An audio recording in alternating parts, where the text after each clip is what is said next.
Pessoal, é muito comum a galera perguntar o que é uma escola de pensamento, que a Bimodais Futurismo Competitivo ela faz parte de uma escola de pensamento. Ela não é uma escola de pensamento porque ela tem uma prática, ela tem atividades. A gente é a primeira escola do Brasil totalmente pelo WhatsApp, pelo menos que eu conheço. Então ela tem uma atividade. Mas nós fazemos parte de uma escola de pensamento e nós, inclusive, estamos agora criando, né, um novo modelo de pensamento que a gente está chamando de antropologia da sobrevivência. Tem um link aí no artigo, se você quiser se aprofundar. Eu acho interessante você dar uma olhada, né?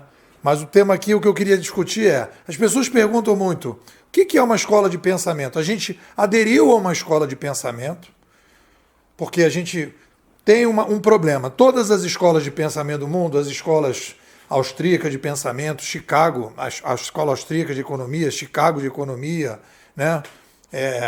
A escola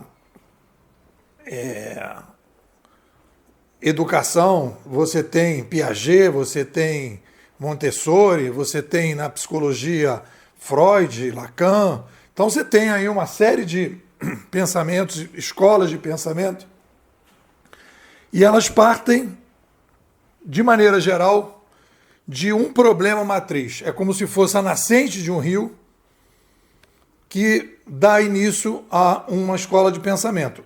Geralmente existe um problema na sociedade que ele está mal analisado, e não é um problema operacional, metodológico, é um problema que você tem questões teóricas e filosóficas que são absurdos conceituais, que precisam ser arrumados, e aí algum autor, algum pensador um pouquinho mais fora da curva, começa a pensar sobre aquilo, e aquilo vai gerando o interesse de outros pensadores fora da curva, e de repente, quando se vê, cria-se uma escola em torno daquele problema e da análise diferenciada do absurdo conceitual que tem sobre aquele problema. Se você pegar aí a badalada escola austríaca de economia, que está se falando muito no Brasil, né, eles começam a partir do valor subjetivo. O valor era considerado objetivo, né, o cálculo de valor na economia era considerado objetivo e ele parte da subjetividade. E aí, então, a partir daí, o valor subjetivo. A análise da economia a partir de valores subjetivos. E aquilo ali, então, eles partem do princípio que o absurdo conceitual é considerar o valor objetivo e não subjetivo, porque cada ser humano trabalha numa determinada direção, a partir da sua percepção. Então, qual é o absurdo conceitual que os canadenses nos trouxeram e que a gente começou a nossa jornada? Quando eles disseram a mídia está mal posicionada. Na verdade, o McLuhan ele coloca, primeiro, num debate filosófico, as tecnologias precisam ser reanalisadas. Num livro famoso dele que é Tecnologias como Extensão do Ser Humano, né?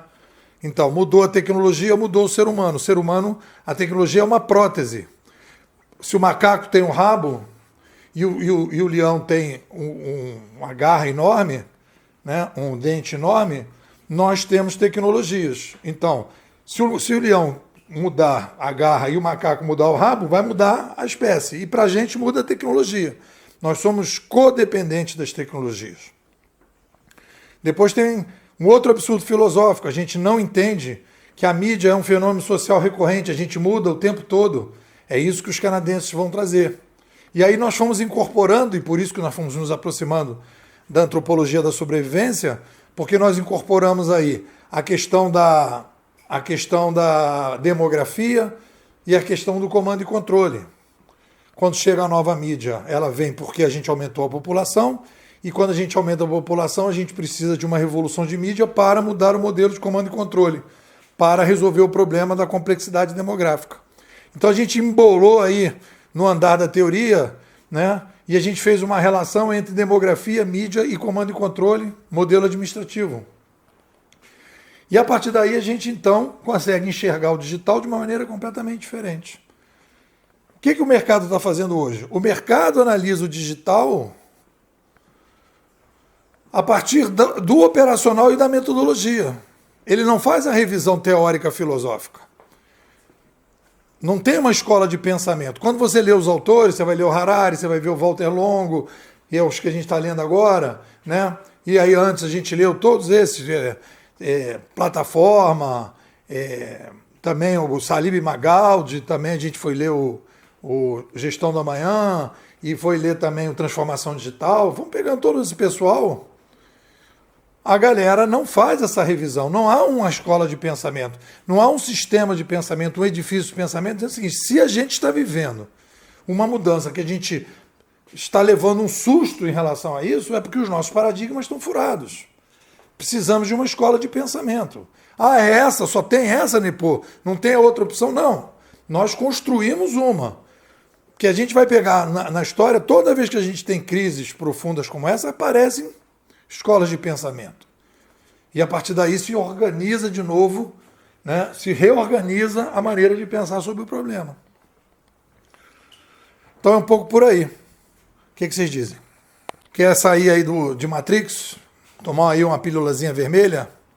Me manda um zap, 21 99608 6422. Vou repetir, 21 99608 6422. Nipô, quero ser bimodal.